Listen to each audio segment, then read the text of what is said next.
Hello students, welcome to our handwriting improvement course.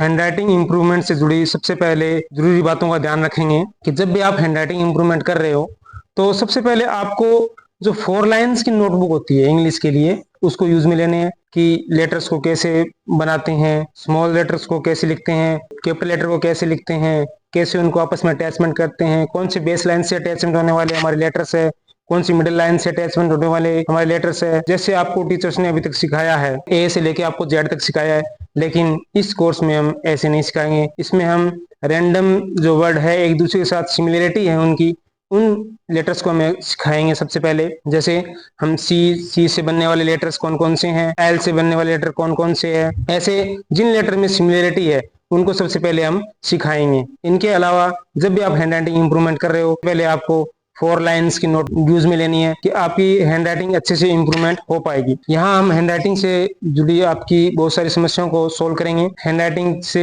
जुड़े जो letters हैं आपके, उनकी बनावट कैसी होनी चाहिए। जब भी आप हैंड राइटिंग इंप्रूवमेंट करें तो उसमें आपको इतनी फास्ट हैंड राइटिंग नहीं करनी है, बिल्कुल स्लो करनी है। आपको हैंड राइटिंग इंप्रूवमेंट करना है, न कि उसको एक बार स्पीड बनानी है। आपका इंप्रूवमेंट हो जाए उसके बाद आप जितनी ज्यादा प्रैक्टिस करेंगे उससे आपकी स्पीड ऑटोमेटिक इंक्रीज होती रहेगी। तो जरूरी है सबसे पहले आप हैंड राइटिंग इंप्रूवमेंट पे ध्यान दें, उनकी जो लेटर्स हैं उनकी बनावट पे ध्यान दें, कैसे उनको बनाया जा रहा है। ये भी ध्यान रखना है कि आपकी कौन कौन से लेटर्स में प्रॉब्लम आ रही है, उन लेटर्स को फाइंड कीजिए जिनमें आपसे सबसे ज्यादा प्रॉब्लम आ रही है और उन्हीं का इंप्रूवमेंट सबसे पहले करना है आपको। नोटबुक के साथ भी जब भी आपको पेन होल्ड करें, पेन होल्ड करते हुए आपको स्पेशल ध्यान करना है कि पेन को आपको कहां से होल्ड करना है। ये तरीका सबसे इंपॉर्टेंट है। जब भी आप पेन को यूज में लें, फिंगर है इसकी जो ये वाली लाइन है इस पे अपना ये पेन रखेंगे।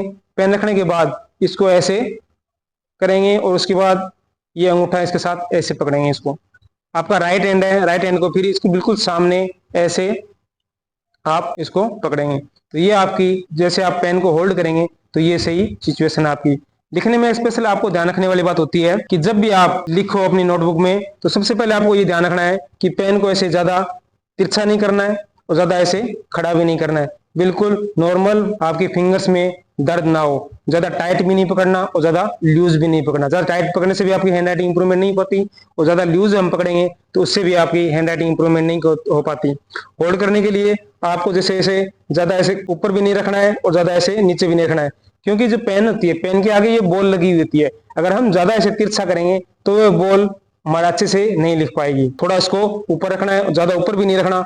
ऐसे ऊपर रखेंगे तो हम इतना इंप्रूवमेंट नहीं कर पाएंगे। बिल्कुल नॉर्मल रखना है हमें, मीडियम के अंदर, जैसे 45 टू 60 डिग्री एंगल के करीब ऐसे हमें रखना होगा इसको। पेन होल्डिंग का मैंने बता दिया आपको। जब भी आप हैंड राइटिंग इंप्रूवमेंट करें तब एक स्पेशल आपको ध्यान रखना है कि बॉल पेन आपको यूज में नहीं लेना है।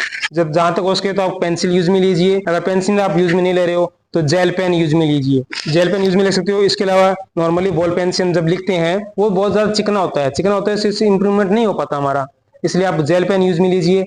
या इस तरह का जो ये हमारा पेन है इसमें आगे बॉल नहीं लगी हुई होती, सिर्फ एक निप लगी हुई होती है जिससे हम हैंड राइटिंग इंप्रूवमेंट आसानी से कर सकते हैं, क्योंकि ये ज्यादा स्लिप नहीं होता, यह पेंसिल ज्यादा स्लिप नहीं होती। जब हमारी हैंड राइटिंग इंप्रूवमेंट जब कर रहे हैं, हमारा पेन या पेंसिल स्लिप कम होंगे तो हमारी हैंड राइटिंग इंप्रूवमेंट बहुत अच्छी होगी। चैप्टर में आपका इतना ही। धन्यवाद।